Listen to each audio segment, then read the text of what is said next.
स्वागत है आप सभी का अथर्व क्लासेस पर। आज की मध्य प्रदेश महिला पर्यवेक्षक की क्लास में पोषण एवं स्वास्थ्य की जो महत्वपूर्ण प्रश्नों की सीरीज चल रही है उसकी यह 9वीं क्लास है। अगर आपने इससे पहले की क्लासेस नहीं देखी हैं तो चैनल पर जाकर जरूर देखें। तो जैसा कि मैं हर एक क्लास में आपसे बोलती हूँ कि वीडियो को पूरा जरूर देखिएगा, साथ में कमेंट बॉक्स में आंसर जरूर दीजिएगा। तो आइए समय व्यर्थ ना करते हुए आज की क्लास शुरू करते हैं। इससे पहले अगर आप चैनल पर नए हैं तो चैनल को सब्सक्राइब जरूर करें। तो आज का हमारा पहला प्रश्न है, इनमें से कौन सा पोषक तत्व अधिक ऊर्जा प्रदान करता है? ऑप्शन दिए गए हैं 1 ग्राम कार्बोहाइड्रेट, 1 ग्राम वसा, 1 ग्राम प्रोटीन या 1 ग्राम विटामिन ए। तो याद रखिए पोषक तत्व जो अधिक ऊर्जा प्रदान करता है वह क्या है? 1 ग्राम वसा है। तो राइट आंसर होगा option number B. Next question है, आईसीडीएस योजना का घटक है। तो ऑप्शन दिए गए हैं पूरक पोषण, प्रतिरक्षीकरण, स्वास्थ्य जांच या ऊपर के सभी। तो आईसीडीएस जिसका फुल फॉर्म होता है इंटीग्रेटेड चाइल्ड डेवलपमेंट सर्विसेज, यानी कि एकीकृत बाल विकास सेवाएं। तो एकीकृत बाल विकास सेवाओं के अंतर्गत पूरक पोषण, प्रतिरक्षीकरण और स्वास्थ्य जांच ये सभी हैं इसके घटक। तो राइट आंसर होगा option number D. Next question है, कपोत बच्छ या पिजन चेस्ट किस न्यूनता रोग का लक्षण है? ऑप्शन है रिकेट्स, मलेरिया, रतौंधी या एनीमिया। तो याद रखिए यह रिकेट्स रोग के लक्षण है। राइट आंसर है option number A. Next question है, विटामिन सी का समृद्ध स्रोत क्या है? ऑप्शन दिए गए हैं ताजा फल, अनाज, दाल या दूध। तो विटामिन सी का समृद्ध स्रोत जिसमें है ताजा फल। तो राइट आंसर है option number A. Next question है, जीवाणु की वृद्धि और बहुगुणन में सहायता के लिए इनमें से किसकी आवश्यकता होती है? ऑप्शन है जल, खाद्य पदार्थ, उपर्युक्त तापमान या उपर्युक्त सभी। तो जीवाणु की वृद्धि और बहुगुण में सहायता के लिए जो जिसकी आवश्यकता है उसमें जल, खाद्य पदार्थ, उपर्युक्त तापमान यह सभी हैं। तो प्रश्न का राइट आंसर होगा ऑप्शन नंबर डी, उपर्युक्त सभी। नेक्स्ट क्वेश्चन है, दस्त के उपचार के सर्वाधिक महत्वपूर्ण भाग क्या है? ऑप्शन है यदि संभव हो तो निर्जलीकरण होने की रोकथाम करना, यदि निर्जलीकरण हो जाए तो उसका तेजी से उपचार करना, बच्चे का पेट भरना, उपर्युक्त सभी। तो दस्त के उपचार में सर्वाधिक महत्वपूर्ण भाग में यह सभी शामिल हैं। निर्जलीकरण होने की रोकथाम करना, निर्जलीकरण हो जाए तो उसका तेजी से उपचार करना और बच्चे का पेट भरना। राइट आंसर होगा option number D. Next question है, प्रोटीन ऊर्जा कुपोषण के कारण होने वाला रोग क्या है? ऑप्शन है क्षय रोग, ट्यूबरक्यूलोसिस या टीबी, क्वासियोकोर, बुखार या मलेरिया। तो प्रोटीन ऊर्जा कुपोषण के कारण जो होने वाला रोग है वह है क्वासियोकोर। तो प्रश्न का राइट आंसर होगा option number B. Next question है, ओरल रिहाइड्रेशन सॉल्ट जिसे ओआरएस कहा जाता है घोल चिकित्सा का उपयोग के उपचार में किया जाता है। तो किस उपचार में किया जाता है? ऑप्शन है कब्ज, अल्सर, मोटापा, संघृणन या दस्त। तो ओआरएस का घोल जिस चिकित्सा के लिए उपयोग किया जाता है वह है संघृणन, दस्त या जिसे डायरिया कहा जाता है। राइट आंसर है option number D. Next question है, डेंगू बुखार तेजी से फैलने की संभावना वाला एक विषाणुजन्य रोग है। यह किसके द्वारा संचारित होता है? ऑप्शन दिए गए हैं एंडीज मच्छरों, प्लाज्मोडियम फैल्सीपैरम, एनाफ्लीज पुलिसिफेसिस या एनोफ्लूवियुलेटिस।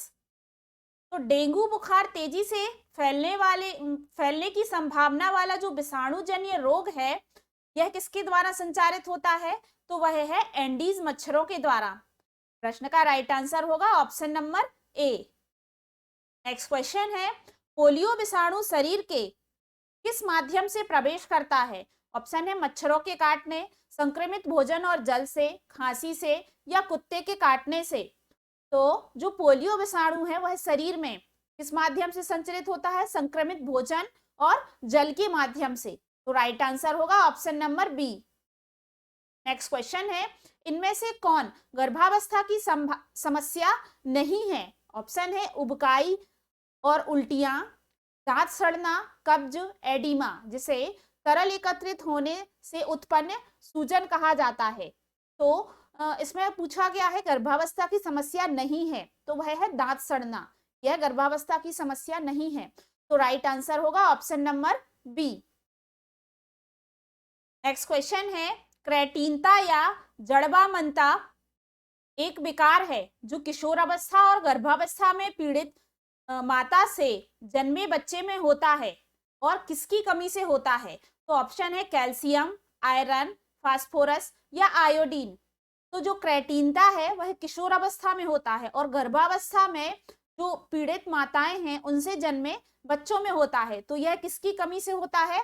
तो वह आयोडीन की कमी से होता है। राइट आंसर होगा option number D. Next question है, समेकित बाल विकास सेवाओं integrated child development services ICDS का आरंभ कब हुआ था? ऑप्शन दिए गए हैं 2 जुलाई 1975, 2 अगस्त 1975, 2 सितंबर 1975 या 2 अक्टूबर 1975। तो याद रखिए ICDS की शुरुआत कब हुई थी? 2 अक्टूबर 1975 को हुई थी। प्रश्न का राइट आंसर क्या होगा? ऑप्शन नंबर डी, 2 अक्टूबर 1975। नेक्स्ट क्वेश्चन है, ट्यूबरक्यूलोसिस एक संक्रामक रोग है जो किससे होता है? ऑप्शन दिए गए हैं साल्मोनेला जीवाणु, बैसिलस माइक्रोबैक्टीरियम, ई कोलाई या विषाणु से। तो याद रखिए कि जो ट्यूबरक्यूलोसिस है वह बैसिलस माइक्रोबैक्टीरियम जीवाणु के द्वारा होता है। तो प्रश्न का राइट आंसर होगा ऑप्शन नंबर बी।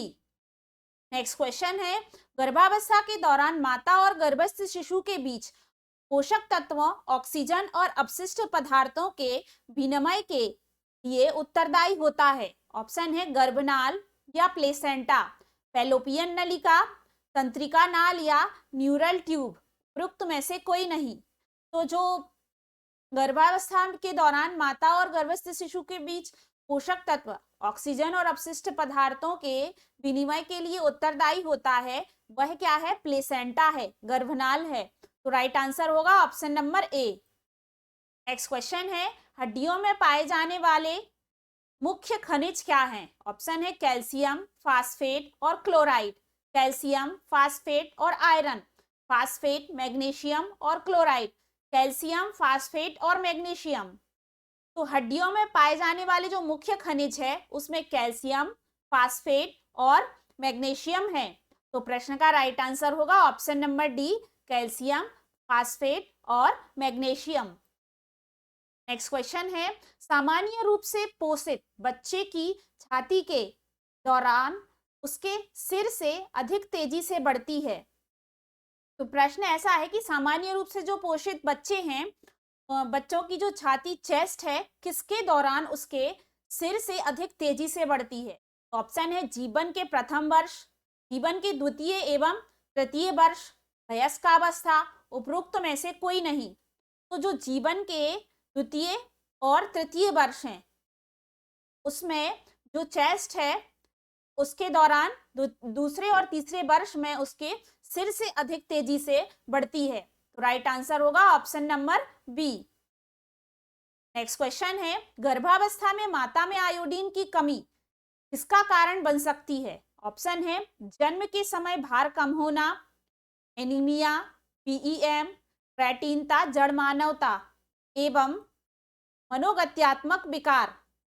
तो गर्भावस्था में माता में आयोडीन की कमी किसका कारण बन सकती है? तो वह क्रेटीनता या जड़बामनता है, या उसे मनोगत्यात्मक विकार कहा जाता है, साइकोमोटर।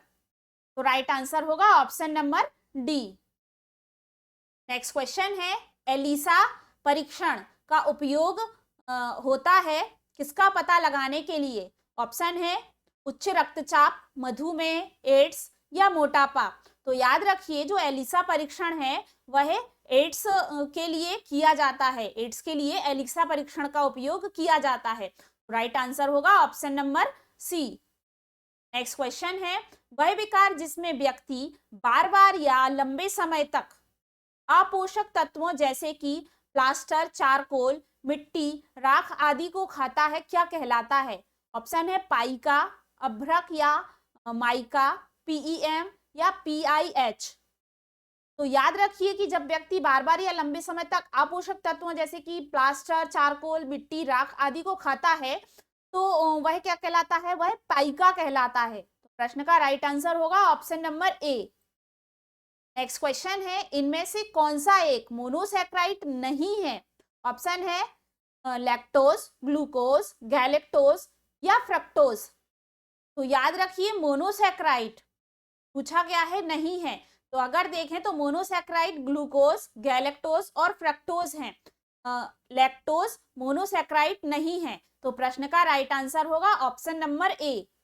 और अगर लैक्टोज की बात करें तो लैक्टोज एक डाइसैकेराइड है जो दो मोनोसैकेराइड से मिलकर बना है। तो कौन कौन से?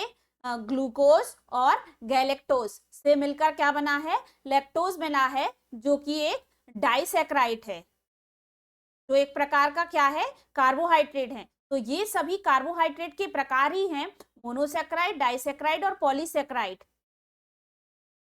नेक्स्ट क्वेश्चन है, आईसीडीएस के 1 से 5 वर्ष आयु वर्ग के बच्चों को, तो यहाँ पर प्रश्न ऐसा है, हर माह पर विटामिन ए के घोल या हर कितने माह पर विटामिन ए के घोल की 2 लाख आयु मुख के द्वारा दी जाती है? तो ऑप्शन दिए गए हैं 3 माह, 4 माह, 6 माह या 9 माह। तो वह है 6 माह। आईसीडीएस के जो 1 से 5 आयु वर्ग के बच्चे हैं उनको हर 6 माह के अंतर से विटामिन ए की 2000 आयु मुख के द्वारा घोल दिया जाता है विटामिन ए का। तो राइट आंसर होगा ऑप्शन नंबर सी, 6 माह। नेक्स्ट क्वेश्चन है, बेरी किस विटामिन से संबंधित न्यूनता का विकार है? ऑप्शन है थायमिन, नियासिन, राइबोफ्लेविन, पेंटेनिक एसिड। तो बेरी थायमिन से संबंधित है। तो प्रश्न का राइट आंसर होगा ऑप्शन नंबर ए, जो कि कौन सा विटामिन है? तो वह है विटामिन बी1। विटामिन बी1 जिसका रासायनिक नाम होता है थायमिन, जिसकी कमी से बेरी रोग होता है। नेक्स्ट क्वेश्चन है, भारत में गर्भावस्था के दौरान सुझावित भार वृद्धि क्या है? ऑप्शन है 4 से 6 किलोग्राम, 5 से 6 किलोग्राम, 11 से 13 किलोग्राम, 15 से 25 किलोग्राम। जो भारत में गर्भावस्था के दौरान सुझावित भार है वह 11 से 13 किलोग्राम है। तो प्रश्न का राइट आंसर होगा option number C. Next question है, इनमें से किस रोकथाम एंटीबायोटिक्स द्वारा नहीं की जा सकती है? ऑप्शन है खसरा, टिटनेस या कुष्ठ रोग, हैजा। प्रश्न ऑप्शन ऐसे हैं खसरा, टिटनेस, कुष्ठ रोग और हैजा। तो प्रश्न में कहा गया है कि किसकी रोकथाम एंटीबायोटिक्स द्वारा नहीं की जाती है? तो वह है खसरा या मीजल्स रोग। राइट आंसर होगा option number A. Next question है, इन्फ्लुएंजा अल्पावधि का एक तीक्ष्ण संक्रमण है जो किसके द्वारा एक व्यक्ति से दूसरे व्यक्ति में फैलता है? से संपर्क को सांस द्वारा अंदर लिए जाने पर, जो क्या है, किसके संपर्क को सांस द्वारा लिए जाने पर एक व्यक्ति से दूसरे व्यक्ति में फैलता है? तो ऑप्शन दिए गए हैं जीवाणु, विषाणु, कवक या शैवाल। तो वह विषाणु यानी कि वायरस के द्वारा जो इन्फ्लुएंजा अल्पावधि का एक तीक्ष्ण संक्रमण है वह एक व्यक्ति से दूसरे व्यक्ति में सांस के द्वारा फैलता है। तो वह क्या है? विषाणु है। राइट आंसर होगा ऑप्शन नंबर बी।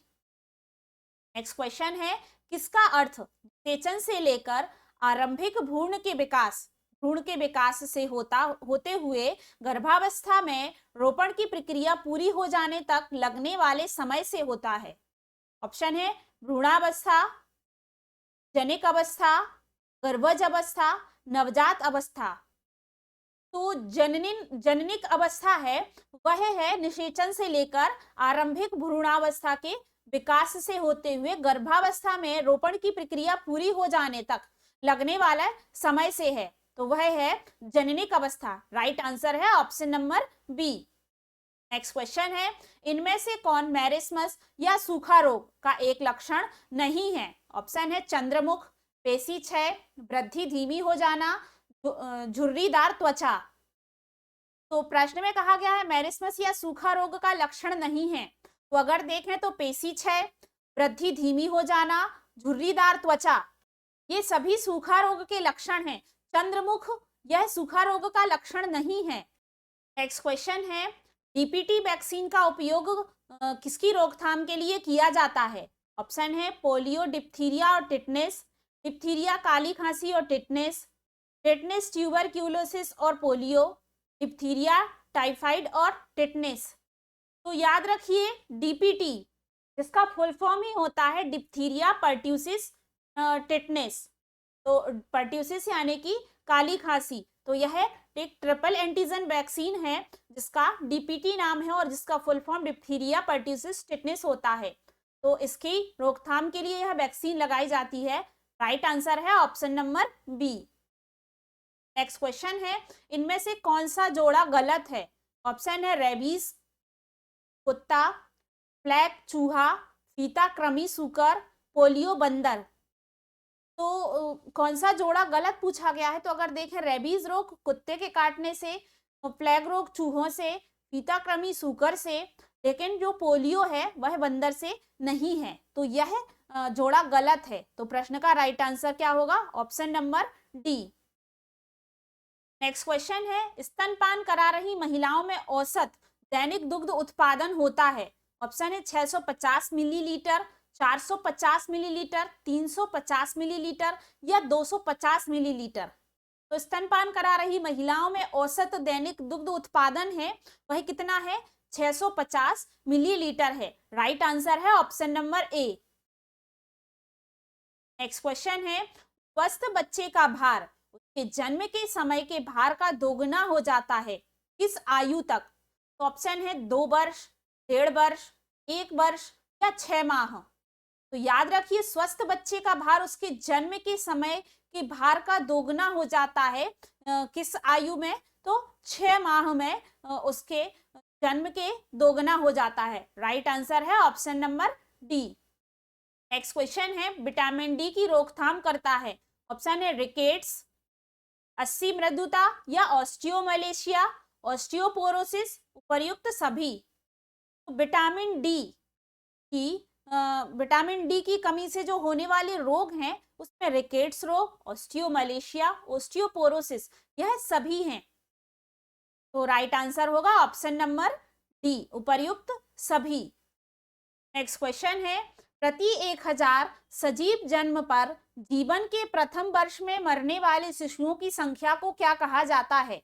ऑप्शन है नवजात रुग्णता दर, नवजात मृत्यु दर, मातृ मृत्यु दर, मातृ रुग्णता दर। प्रति 1000 सजीव जन्म पर जीवन के प्रथम वर्ष में मरने वाले शिशुओं की संख्या को नवजात मृत्यु दर कहा जाता है। राइट आंसर होगा option number B. Next question है, कौन सा वर्गीकरण कुपोषण के प्रकार और अवधि की पहचान करता है? ऑप्शन दिए गए हैं गोमेज वर्गीकरण, आईएपी वर्गीकरण, वाटरलो वर्गीकरण, वेलकम वर्गीकरण। तो याद रखिए कि जो वाटरलो वर्गीकरण है वह कुपोषण के प्रकार और अवधि की पहचान करता है। राइट आंसर होगा ऑप्शन नंबर सी, वाटरलो वर्गीकरण। नेक्स्ट क्वेश्चन है, गर्भावस्था के दौरान आवश्यक अतिरिक्त प्रोटीन के लिए आवश्यक होता है? ऑप्शन है गर्भस्थ शिशु की तीव्र वृद्धि, गर्भाशय के आकार में वृद्धि, उल्बतरल के निर्माण में, उपर्युक्त सभी। तो याद रखिए गर्भावस्था के दौरान आवश्यक अतिरिक्त प्रोटीन के लिए जो आवश्यकता होती है वह किसकी आवश्यकता होती है? गर्भस्थ शिशु की तीव्र वृद्धि के लिए, गर्भाशय की आकार में वृद्धि के लिए, उल्बतरल यानी कि एमनियोटिक फ्लूइड के निर्माण के लिए। तो इन सभी के लिए अतिरिक्त प्रोटीन की आवश्यकता होती है। राइट आंसर होगा ऑप्शन नंबर डी, उपर्युक्त सभी। नेक्स्ट क्वेश्चन है, आईसीडीएस योजना के लाभार्थी कौन कौन है? ऑप्शन है 0 से 6 वर्ष आयु के बच्चे, गर्भवती महिलाएं, स्तनपान करा रही महिलाएं या उपर्युक्त सभी। तो याद रखिए, आईसीडीएस योजना के जो लाभार्थी हैं उनमें 0 से 6 वर्ष आयु के बच्चे, गर्भवती महिलाएं, स्तनपान करा रही महिलाएं, यह सभी शामिल हैं। राइट आंसर होगा ऑप्शन नंबर डी, उपर्युक्त सभी। नेक्स्ट क्वेश्चन है, गर्भावस्था के दौरान ऊर्जा की आवश्यकता बढ़ जाती है क्योंकि अतिरिक्त ऊर्जा चाहिए होती है, तो किसके लिए?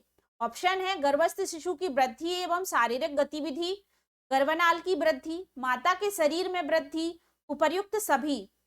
तो याद रखिए, गर्भावस्था के दौरान ऊर्जा की आवश्यकता बढ़ जाती है, अतिरिक्त ऊर्जा चाहिए होती है किसके लिए? गर्भस्थ शिशु की वृद्धि और शारीरिक गतिविधि के लिए, गर्भनाल की वृद्धि के लिए, माता के शरीर में वृद्धि के लिए। तो राइट आंसर होगा ऑप्शन नंबर डी, उपर्युक्त सभी। नेक्स्ट क्वेश्चन है, हैजा और दस्त किसके द्वारा होते हैं? ऑप्शन है विषाणु संक्रमण, जीवाणु संक्रमण, कृमि या प्रोटोजोआ। तो याद रखिए, हैजा और दस्त किसके द्वारा होते हैं? जीवाणु यानी कि बैक्टीरियल इन्फेक्शन के कारण होते हैं। राइट आंसर होगा option number B. Next question है, शाकाहारी माता में किसकी कमी होने की संभावना अधिक होती है? ऑप्शन है vitamin C, vitamin A, vitamin बी12 या आयरन की। तो याद रखिए, शाकाहारी माता में जो वेजिटेरियन मदर हैं उनमें किसकी कमी हो जाती है? विटामिन बी12 की कमी। तो राइट आंसर होगा option number C. Next question है, स्किन फोल्ड कैलिपर्स की मोटाई किससे मापते हैं? ऑप्शन है प्रोटीन की परत, वसा की परत, कार्बोहाइड्रेट की परत या पानी की परत। तो स्किन जो फोल्ड कैलिपर्स की मोटाई है वह वसा की परत से मापते हैं। तो राइट आंसर होगा option number B. Next question है, टिटनिस का अभिलक्षण क्या है? ऑप्शन है पेशियों में दृढ़ता और दर्दयुक्त ऐंठन, प्रायः जबड़े की पेशियों से कड़वेपन एवं दर्द की शुरुआत होती है, उदर की पेशियों में दर्द, उपर्युक्त सभी। तो टिटनिस का जो अभिलक्षण या लक्षण है वह उसमें यह सभी शामिल हैं। तो राइट आंसर होगा ऑप्शन नंबर डी, उपर्युक्त सभी। नेक्स्ट क्वेश्चन है, संस्थागत प्रसवों के लिए इनमें से कौन सी वैक्सीन जन्म के समय की खुराक 24 घंटे के अंदर के रूप में दी जाती है? ऑप्शन है HIV, हेपेटाइटिस बी, निमोनिया, हिमशुष्कीकृत। 24 घंटे के अंदर दी जाने वाली जो जन्म के समय खुराक है वह कौन सी है? हेपेटाइटिस बी है। राइट आंसर है option number B. Next question है, शुरुआती 2 या 3 दिनों के दौरान दुग्ध ग्रंथियों से पतला एवं पीला तरल आता है जो सामान्य दूध से भिन्न होता है, उसे क्या कहते हैं? ऑप्शन है विशेष दूध, कत्थाई दूध, फ्यूस या कोलेस्ट्रम, कोलेस्टेरॉल। तो याद रखिए, जो शुरुआती 2 या 3 दिन के लिए जो दुग्ध ग्रंथियों से पतला या पीला तरल आता है वह सामान्य दूध से भिन्न होता है और उसे क्या कहा जाता है? फ्यूस या कोलोस्ट्रम कहा जाता है। याद रखिए, इंपॉर्टेंट प्रश्न है, फ्यूस या कोलोस्ट्रम कहा जाता है। राइट आंसर है option number C. Next question है, 25 फरवरी 2012 को विश्व स्वास्थ्य संगठन WHO ने भारत की वैश्विक सूची से निकाल दिया था, किसे? तो ऑप्शन है खसरा महामारी वाले देश, पोलियो महामारी वाले देश, ट्यूबरक्यूलोसिस महामारी वाले देश, टिटनिस महामारी वाले देश। तो याद रखिए, 25 फरवरी 2012 को विश्व स्वास्थ्य संगठन यानी कि WHO ने भारत की जो वैश्विक सूची है तो किस महामारी को देश से निकाल दिया था? तो वह है पोलियो महामारी। याद रखिए, 25 फरवरी 2012 को पोलियो महामारी वाले देश को WHO ने भारत की वैश्विक सूची से निकाल दिया था। तो राइट आंसर होगा option number B. Next question है, हरी पत्तेदार सब्जियां और ताजे फल का अच्छा स्रोत नहीं है। ऑप्शन है protein, vitamin A, vitamin C या आयरन। तो जो हरी पत्तेदार सब्जियां और ताजे फल का अच्छा स्रोत नहीं है वह क्या है? प्रोटीन। तो राइट आंसर यही होगा ऑप्शन नंबर ए। हरी पत्तेदार सब्जियां और ताजे फल में विटामिन ए, विटामिन सी और आयरन पर्याप्त मात्रा में होता है। प्रोटीन इसके अच्छा स्रोत नहीं है। नेक्स्ट क्वेश्चन है, कौन सा कार्यक्रम राष्ट्रीय ग्रामीण स्वास्थ्य अभियान के दायरे में आता है? ऑप्शन है आयोडीन न्यूनता विकार नियंत्रण कार्यक्रम, विटामिन बी न्यूनता विकार नियंत्रण कार्यक्रम, विटामिन सी न्यूनता विकार नियंत्रण कार्यक्रम, कैल्शियम न्यूनता विकार नियंत्रण कार्यक्रम। तो आयोडीन न्यूनता विकार नियंत्रण कार्यक्रम है वह राष्ट्रीय ग्रामीण स्वास्थ्य मिशन के दायरे में आता है। तो राइट आंसर है option number A. Next question है, कौन सा कारक गर्भस्थ शिशु के जन्म के समय कम भार को प्रभावित करता है? ऑप्शन है माता की आयु, माता की अनुचित या अपर्याप्त प्रसव पूर्व देखभाल, उपरोक्त दोनों, उपरोक्त में से कोई नहीं। गर्भस्थ शिशु के जन्म के समय कम भार को प्रभावित करता है माता की आयु, माता की अनुचित या अपर्याप्त प्रसव पूर्व देखभाल, ये दोनों ही। तो राइट आंसर होगा उपरोक्त दोनों, option number C. Next question है, अपेक्षित आयु वर्ग से कम लंबाई वाले बच्चों को क्या कहा जाता है? ऑप्शन है क्षयी, वृद्धिरुद्ध, सामान्य से कम भार, सामान्य से अधिक भार। तो जो वृद्धिरुद्ध है, अपेक्षित आयु वर्ग से कम लंबाई वाले बच्चों को कहा जाता है वृद्धिरुद्ध। तो right answer option number B होगा। नेक्स्ट क्वेश्चन है, गर्भावस्था के दौरान गर्भस्थ शिशु की वृद्धि को इनमें से कौन सा कारक प्रभावित करता है? ऑप्शन है संक्रमण, पोषण, आनुवांशिक, उपरोक्त सभी। तो गर्भावस्था के दौरान गर्भस्थ शिशु की वृद्धि को जो प्रभावित करते हैं कारक, उसमें संक्रमण, पोषण, आनुवांशिक, यह सभी हैं। तो राइट आंसर होगा ऑप्शन नंबर डी, उपरोक्त सभी। नेक्स्ट क्वेश्चन है, एनआरएचएम का पूरा नाम क्या है? ऑप्शन दिए गए हैं नेशनल हेल्थ मिशन, राष्ट्रीय स्वास्थ्य अभियान, नेशनल रूरल हेल्थ मिशन, राष्ट्रीय ग्रामीण स्वास्थ्य अभियान, नेशनल रिप्रोडक्टिव हेल्थ मिशन, राष्ट्रीय प्रजनन स्वास्थ्य अभियान, या नेशनल रीजनल हेल्थ मिशन, राष्ट्रीय क्षेत्रीय स्वास्थ्य अभियान। याद रखिए एनआरएचएम जिसका फुल फॉर्म होता है राष्ट्रीय rural health mission, national rural health mission, राष्ट्रीय ग्रामीण स्वास्थ्य अभियान। राइट आंसर है option number B. Next question है, जन्म के बाद नवजात शिशुओं के शरीर में ऊष्मा का तेजी से ह्रास होता है, इसलिए जन्म कक्ष को कहा जाता है। इसीलिए जन्म कक्ष को किस पर रखना आवश्यक होता है? प्रश्न ऐसा है कि जन्म के बाद नवजात शिशुओं के शरीर में से ऊष्मा का तेजी से ह्रास होता है, इसीलिए जो जन्म कक्ष है किस पर रखना आवश्यक होता है? ऑप्शन है कम से कम 15 डिग्री सेल्सियस, कम से कम 25 डिग्री सेल्सियस, कम से कम 35 डिग्री सेल्सियस, कम से कम 45 डिग्री सेल्सियस। तो जन्म के बाद जो नवजात शिशु हैं ऊष्मा का तेजी से क्या होता है? ह्रास होता है। तो जन्म कक्ष किस पर रखना चाहिए? कम से कम 25 डिग्री सेंटीग्रेड पर रखना चाहिए। तो राइट आंसर होगा ऑप्शन नंबर बी। तो आज की क्लास समाप्त करने से पहले मेरा आप सभी से एक प्रश्न है जिसका आंसर कमेंट बॉक्स में जरूर दीजिएगा। तो प्रश्न यह है कि विटामिन ए की कमी से होने वाला रोग कौन सा है? इस प्रश्न का आंसर कमेंट बॉक्स में जरूर दीजिएगा। विटामिन ए की कमी से होने वाला रोग कौन सा है?